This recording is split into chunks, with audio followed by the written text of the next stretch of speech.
everyone. Thanks for joining us for Baby's First Test Challenge Awards webinar. My name is Tyra Biaggi, and I am the program coordinator for Baby's First Test. And I'll be taking you through the Challenge Awards today. Just a little bit of an overview. It's going to be a short one.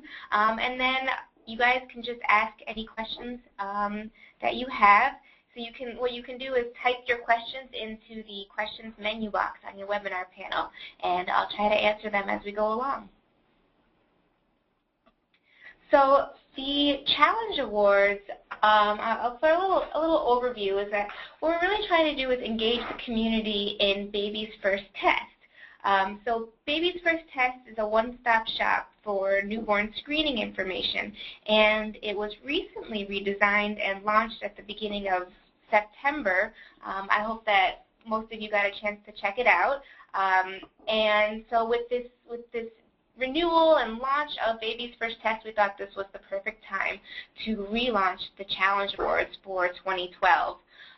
And what we want to do is just encourage innovation in the newborn screening community, and in doing so, integrate Baby's First Test into existing outreach, engagement, or other educational programs for newborn screening. As I mentioned before, this is the second round of Challenge Awards that we're going to be starting. The 2011 Challenge Awards went very well, which is why we're doing it again. We've had some really great products. The March of Dimes produced both English and Spanish language videos about educating a parent about newborn screening. So it was a doctor in a doctor's office talking to a pregnant mom about newborn screening. And if you're interested in checking it out, it's on babysfirsttest.org /prenatal in our prenatal care provider section. So this was great. We also worked with the Hawaii Department of Health, and what they did was they were able to assess online health information seeking behaviors of their community, so that this included over 800 parents at a baby expo, and this included expectant parents and other members of the public, and they were able to give us some really great information about how people search for health information online, what they're looking for, what they're using, and they were able to provide us with some guidance while we were working on Baby's First Test. They also did usability testing as well to their populations. The Association of Public Health Laboratories used social media a lot. They used Twitter and Facebook to basically increase awareness about newborn screening. They held a few Twitter chats, and they also produced some brochures and videos that highlighted figures in the newborn screening community, as well as just information about newborn screening for different communities. And NIMAC, or the New York Mid-Atlantic Consortium for Genetics and Newborn Screening Services, they hosted an exhibit at the annual DONA International Conference, where they had a booth about newborn screening. And then they also facilitated a childbirth educator meeting. So this meeting included nurses and doulas and midwives, so all different types of people that are involved with parents during the prenatal period. And they talked to them about newborn screening to raise awareness about it. So those are some of the things that we had this year, this past year, which we're really excited about. So for this coming year, some examples of things that can be done are creating educational multimedia. There are, never enough informational videos about family experiences. We really love to hear about what somebody's experience was in the newborn screening period, because they really tell the story best. People who have gone through this, people who have gotten false positive results, and experiences like that. We also want information to educate parents, and videos for professionals and providers as well. That's really, really important. We want to reach out to the people who are working with parents during this time. So professional videos are fabulous, or anything. It doesn't have to be videos, anything that would engage those communities. We are also interested in integrating health information technology, strengthening the cultural competency of Baby's First Test, and increasing the accessibility of it as well. So to non-English speakers and for hearing and visually impaired audiences. So these are just examples. These are just things that we have been thinking about and brainstorming about, but we're really open to creative ideas about these types of things.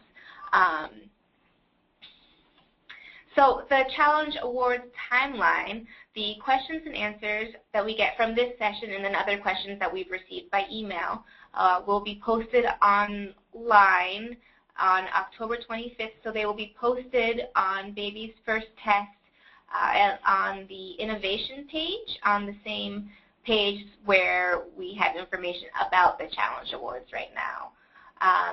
The proposals are due on November 7th at 6 p.m.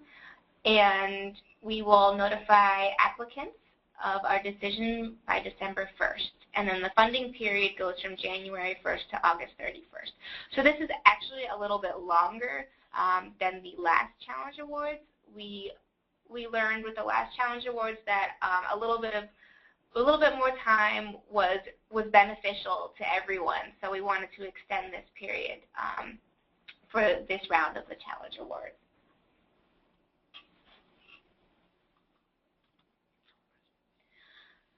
So for the proposal, what we want you to do is identify a primary contact for the project. We know this is we know that you're part of an organization, but it's helpful to have a primary contact for the project.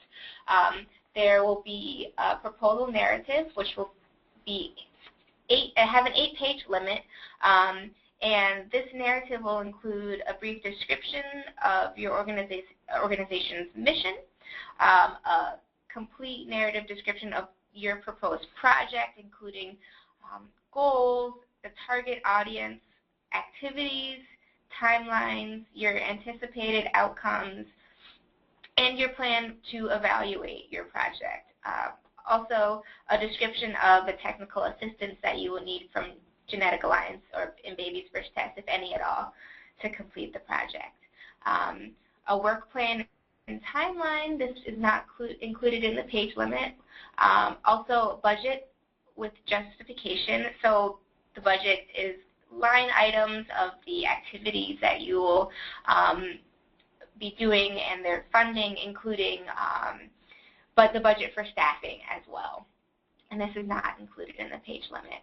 And then resumes of key personnel, not included in the page limit. And then you may not have a conflict of interest, but if you think you do, you might just include a statement about this. If we have any questions about it, we'll just ask you. If there are any letters of support from partner organizations, you can include those, and that's not included in the page limit.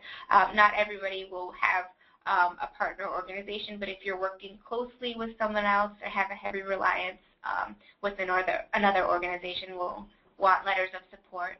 And then, as I mentioned before, we'd like details of the technical assistance that you might need. And really, the more detailed that you guys can be, the better. That will, we won't have as many questions about your project, and we just really, really like a detailed narrative. And all of these things are due by November 7th at 6 p.m., as I mentioned before, and you can email the proposals to info@babiesfirsttest.org.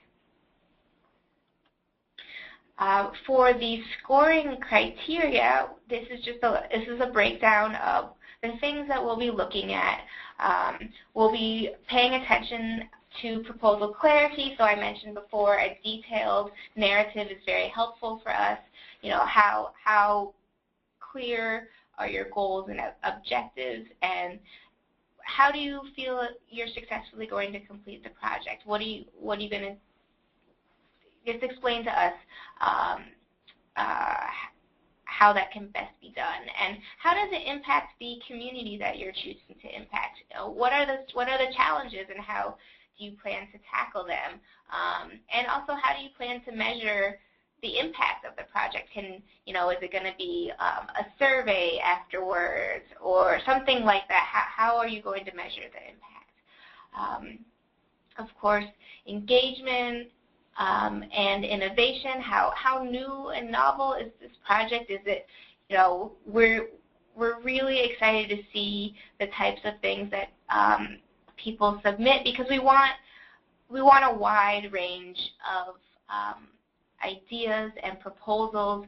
We're really open to many different things, and really we can't wait to see the creativity that is out there. Also, once the challenge awards are over, is your project going to be sustainable?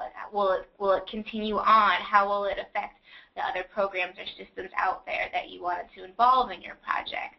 So altogether, it's 150 points, and what happens is a team of external and internal reviewers will be appointed to review each application. So that will be Genetic Alliance staff and HRSA project staff. They will make the final decisions, and depending on your score, so a group of reviewers will look at a group of proposals. Depending on how many there are, could be about 3 or 4 proposals per group, and then they will review it, and then we'll all come together again to discuss all of the proposals together. So if you guys have any questions, feel free to type them in the questions menu box on your panel. Any questions that we get now or that we've had in the past through email, again, we will post those on Baby's First Test, on the Baby's First Test innovation page, and we'll post them by October 25th. And you can email any questions as well as your proposals to info@babiesfirsttest.org.